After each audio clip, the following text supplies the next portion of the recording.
Hi, I'm Jamie. Welcome back to the Summer Rain channel. Today we're making a do-it-yourself emulsified salt scrub. The thing that I love the most about this salt scrub is the emulsion. So what's going to happen when you put it under water is you'll notice that it'll change to like a lotion-like consistency. And the reason why we want that is that way the oil is going to wash completely off of your skin. It's not going to leave behind any oil. And when you dry yourself off, you'll notice that your skin feels like you just exfoliated, but it's also going to feel like you just put a bunch of lotion on it. It's going to feel really nice and really soft. And the reason why it does that is because of the emulsifying wax. So what emulsifying wax does is it binds the water to the oil, creates an emulsion, and then it's a rinse off product. The recipe can be found in the description box below.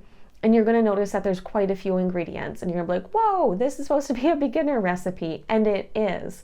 The cool thing about this recipe, and I'll explain in the video what you can substitute, is it's very easy to make changes. So you can make it really complex, or you can easily simplify it to make a beginner emulsified salt scrub. It's really an easy recipe to swap one oil for another, or change out your butters, or do anything that you'd like. Without further ado, let's go ahead and learn how to make our own emulsified salt scrub. So here's the ingredients for our emulsified salt scrub. I know it looks like there's a lot here, but really there's not. And throughout the video, I'm going to explain how you can swap these out for different ones if you'd like. So we have Epsom salt, Dead Sea salt, emulsifying wax, vitamin E oil, preservative, fragrance oil, mica powder, stearic acid, cocoa butter, and rice bran oil.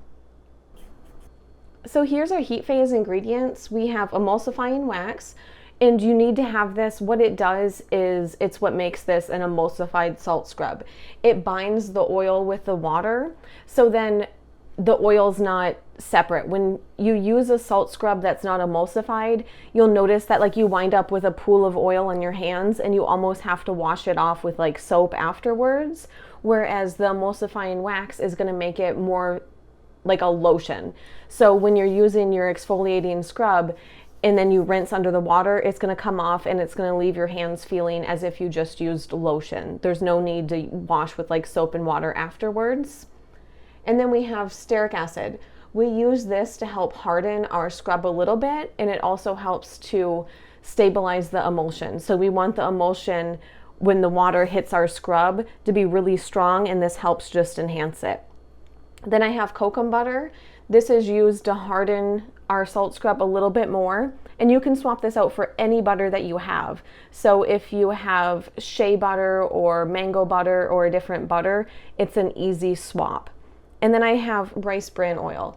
Now I chose this because it's really good for hydrating your skin, but if you have a different oil, say you have olive oil or something like that, another easy swap. Just swap it out for any carrier oil. So go ahead and grab your heat safe container, and we're going to put our emulsifying wax, stearic acid, cocoa butter, and our rice bran oil. And then we're going to go ahead and pop this on a double boiler. So our heat phase ingredients are fully melted. What I'm going to do is just grab my mixing container and pop our oils in there.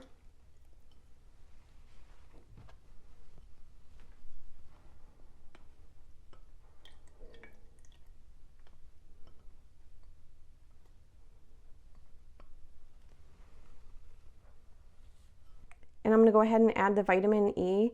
The reason why we use vitamin E is just to extend the shelf life of our oils and butters.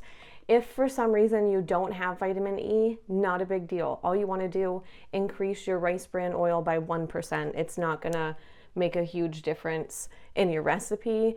And geez, I don't think I keep this around long enough to need to extend the shelf life of it. I use it too quickly.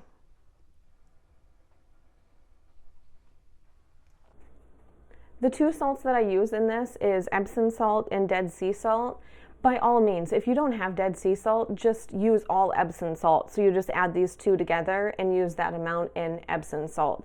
I like to add the Dead Sea salt because it has a lot of skin loving properties, but by no means is it like necessary. You don't have to have it. You can certainly make this scrub with just Epsom salt.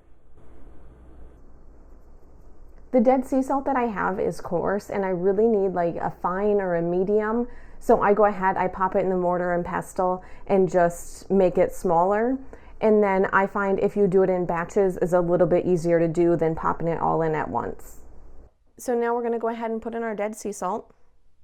And I'm only gonna put in a little bit of the Epsom salt, and I'll add the rest here in a little bit. Go ahead and mix that in.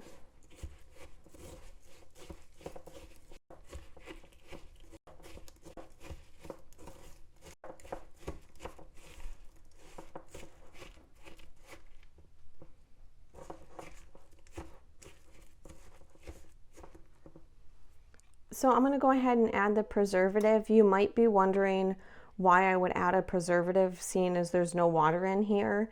And the reason why I add it is because if any water gets introduced into this, it's better just to have the preservative, right? So oftentimes you're going to have wet hands and you're going to be dipping them into the scrub, or you know, maybe it's stored in the shower or something like that, and there's a chance water can get in. Better just to add the preservative to be safe.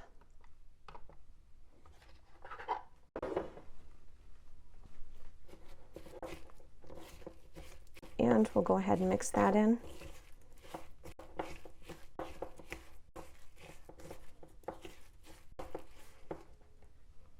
Next, I'm going to add the fragrance oil, and I went with an oatmeal milk and honey, which smells amazing.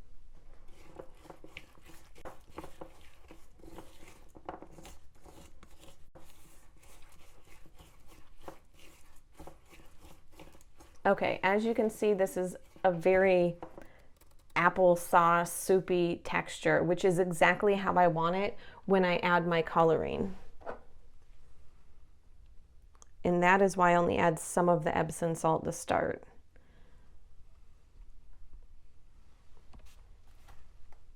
I just find that the mica powder mixes in better if it's in this consistency than if it's all the way like a salt scrub and a lot thicker.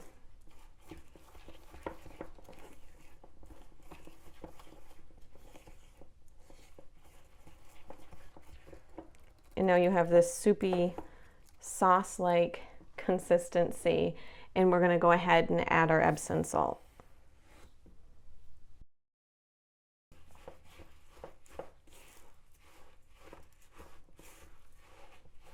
And this is where you kind of want to play by feel. I don't add it all at one time. I like to add a little bit in, mix it, kind of check the consistency of my salt scrub, and then decide if I want more or if that's enough.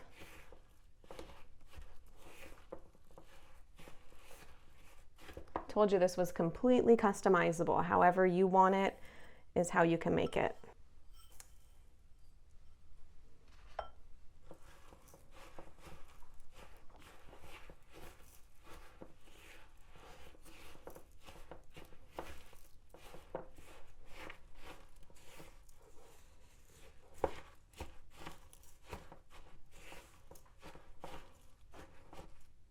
And I think I'm going to just add that last little bit.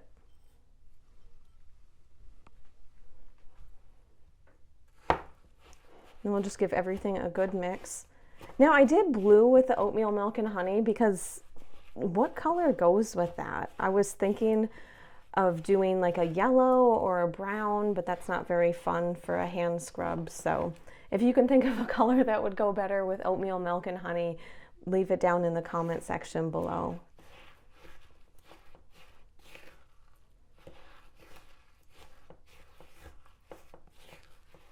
And there is our finished emulsified salt scrub. And I love these little containers because they have the lid, so it'll reduce the chance of water getting into my scrub.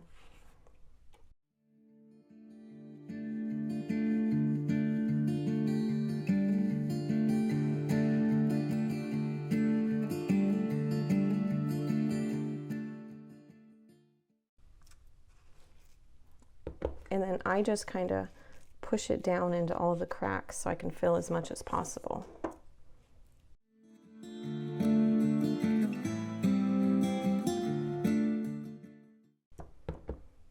And And there is your finished salt scrub. I hope you enjoyed the video. I hope you enjoy making and using your own emulsified salt scrub, and the full recipe is down in the description box below. Bye!